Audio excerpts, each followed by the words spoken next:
भारतवर्ष कथा की जन्मभूमि है। ये कहानी का आदि देश है। मनुष्य ने जिस क्षण इस देश की धरती पर पहली बार पांव रखा होगा, कदाचित उसी समय से कहानी का भी प्रचलन हमारे यहाँ हुआ होगा। ऋग्वेद विश्व साहित्य का प्राचीनतम ग्रंथ है, जिसकी रचना ईसा से कुछ हजार वर्ष पहले हो चुकी थी। ऋग्वेद में अनेक स्थलों पर तत्कालीन समाज में कहानी या किस्सा गोई की लोकप्रियता और एक प्रचलित विधा होने के प्रमाण मिलते हैं। इंद्र उस समय का एक महानायक था। इंद्र को लेकर ही ऋग्वैदिक समाज में अनेक मिथक या किंवदंतियां गढ़ी जा चुकी थी। कहानी इन मिथकों और कथाओं में अंतर्गर्भित थी। इंद्र की चरित गाथा अपने आप में एक औपन्यासिक विस्तार को समेटे हुए कहानी का ढांचा सामने रखती है। इस दृष्टि से ऋग्वेद का ये अंश पठनीय है। मैं इंद्र के पराक्रमों का वर्णन करता हूं, जिन्हें उस वज्रधारी ने सबसे पहले किया है। उसने अहि नामक असुर को मारा, जल की धारा को प्रवाहित किया और पर्वत पर नदियों के लिए रास्ता खोला। इंद्र ने उस अहि को मार गिराया जो पर्वत पर रहता था। त्वष्टा ने इंद्र के लिए वज्र बनाया। इंद्र ने जैसे ही नदियों का रास्ता खोला, रंभाती हुई गायों की तरह जल नीचे की ओर बह चला। उसने अपने बल को प्रखर करने के लिए सोमपान किया और वज्र से अहि पर प्रहार किया। इंद्र ने मायावियों की माया का विरोध किया। उसने सूर्य, उषा और आकाश को अनावृत किया। इसके पश्चात इंद्र का कोई शत्रु न रहा। इंद्र ने वृत्र के अंगों को ऐसे काट डाला जैसे पेड़ की डालियां काटी जाती है। वृत्र धरती पर गिर पड़ा। मद्यपान करके वृत्र वीर इंद्र से लड़ने चला था। इंद्र सोमपाई है। उसने अनेक शत्रुओं का दमन किया है।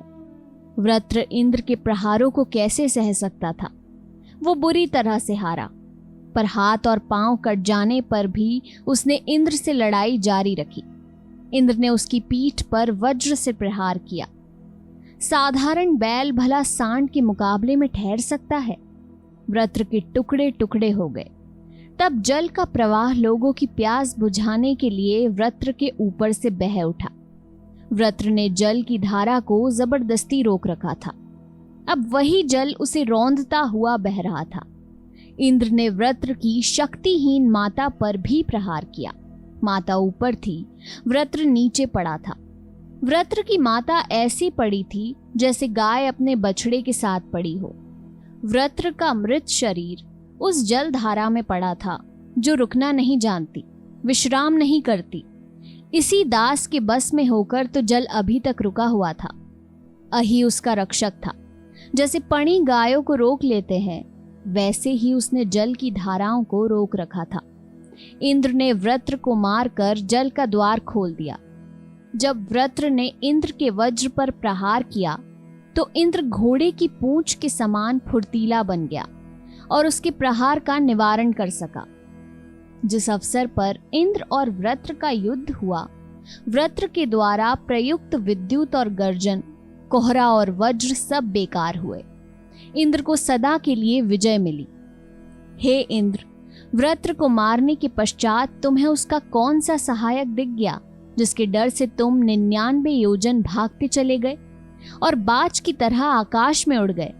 निश्चय ही इंद्र विषयक ये सूक्त भारतीय आख्यान परंपरा की पीठिका प्रस्तुत करता है।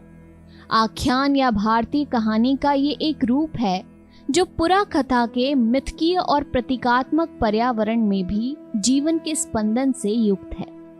इंद्र की चरित गाथा में कल्पनाशीलता, कथा का रहस्य और रोमांच, किस्सा गोई की भंगिमा और मानवीय संबंधों की परिकल्पना मिलती है। उपज के तत्व द्वारा कहानी को आकर्षक और रोमांचक भी बनाया गया है। उपर्युक्त उद्धरण का ही अंतिम वाक्य इसका सुंदर नमूना है। इंद्र के विषय में ही ऋग्वेद के एक और सूक्त में बताया गया है कि इंद्र की अपने पिता त्वष्टा के साथ नहीं पटती थी। पिता पुत्र को समाप्त कर देना चाहता था। इंद्र सोम को पाकर वैभवशाली होना चाहता था। उसकी माता ने उसे सोम दे दिया। माता का चुराकर दिया सोम इंद्र पा गया, तब पिता और पुत्र में झगड़ा हुआ और अंत में इंद्र ने पिता को मार ही डाला। उसने त्वष्टा को पर्वत से धकेलकर सदा के लिए मृत्यु की गोद में सुला दिया। इस प्रकार की पुरा कथाओं में मिथक के साथ साथ इतिहास भी मिला हुआ है। वे पौराणिक आख्यानों के साथ साथ ऐतिहासिक कथाओं की भी परंपरा का सूत्रपात्र करती है। उस समय के पराक्रमी या यशस्वी राजाओं को लेकर आख्यानों या कथाओं की रचना का जो उपक्रम वैदिक काल में हुआ, उसने भारतीय कहानी और प्रबंध साहित्य की उर्वर भूमि तैयार की। पुरुरवा और उर्वशी की प्रणय कथा उस समय की ऐसी ही लोकप्रिय कहानियों में से रही होगी जिसमें ऐतिहासिकता का पुट भी है, मिथक शास्त्र भी जुड़ा हुआ है और लोक कथा का आधार भी है। ऋग्वेद में एक सूक्त में पुरुरवा और उर्वशी का संवाद निबद्ध है, पर यह संवाद जिस प्रसंग में हो रहा है उसकी पूर्व कथा पर वहां प्रकाश नहीं डाला गया है। ये कथा शतपथ ब्रह्मांड में बताई गई है। ऋग्वेद के उक्त संवाद सूक्त और शतपथ ब्रह्मांड में उसकी कथा, इन दोनों को मिलाकर वैदिक काल की इस लोकप्रिय कथा का पूरा स्वरूप सामने आ जाता है, जो भारतीय कथा साहित्य की प्राचीनतम धरोहर है। इसीलिए उस संकलन में ऋग्वेद और शतपथ ब्रह्मांड से अनुदित पुरुरवा और उर्वशी की कथा को सबसे पहले रखा गया है।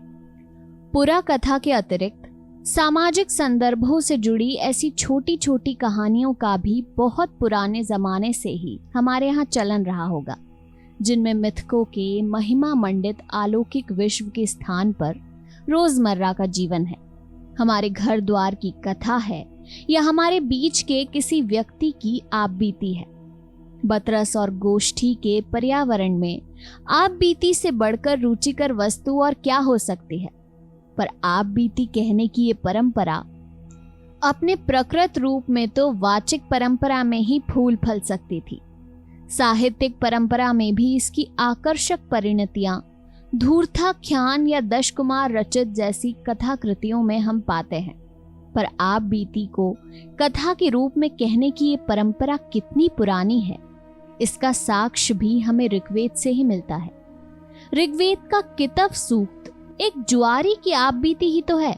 जुआरी अपनी जिंदगी का हाल बताते हुए कहता है, मेरी पत्नी पहले मुझे डांटती नहीं थी, मेरे ऊपर रिसाती भी नहीं थी, वो मुझ पर और मेरे मित्रों पर दयालु थी।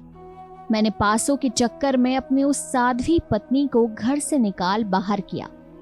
अब तो मेरी सास मुझसे घृणा करती है, मेरी स्त्री अब मुझसे अलग रहती है। दुखियारे का सचमुच कोई सगा नहीं होता। मेरी स्थिति बूढ़े घोड़े की तरह है जिसे कोई घास नहीं डालता। बार बार सोचता हूं कि अब नहीं खेलूंगा जुआ और जुआरियों की संगत छोड़ दूंगा, पर जब भूरे रंग के पासे जुआ घर में फेंकने लगते हैं तो मैं अपने आप को रोक नहीं पाता। उनकी आवाज सुनते ही चल देता हूं, जैसे कोई नायिका प्रिय से मिलने चल देती हो। इस प्रकार ऋग्वेद के काल से आख्यान या कथा की जो परंपरा हमारे देश में प्रारंभ हुई, उसमें पौराणिक, ऐतिहासिक तथा सामाजिक पक्षों को बराबर स्थान मिला। इसीलिए अथर्ववेद में इतिहास, पुराण, गाथा और नाराशंसी, इन 4 लोकप्रिय विधाओं का उल्लेख किया गया है। इनमें से इतिहास का संबंध अतीत से, पुराण का मिथक या अलौकिक व्रत से तथा गाथा और नराशंसी का संबंध समकालीन मनुष्य जीवन से है। वैदिक संहिताओं ऋग्वेद, यजुर्वेद, सामवेद और अथर्ववेद के पश्चात आख्यान और इतिहास पुराण की परंपरा का विस्तार लगभग 1000 ईसा पूर्व तक ब्राह्मण ग्रंथों के द्वारा होता रहा। शाबर भाष्य में ब्राह्मण ग्रंथों की 10 विधियां बताई गई हैं, जिनमें उनके वर्ण विषयों का समावेश हो जाता है।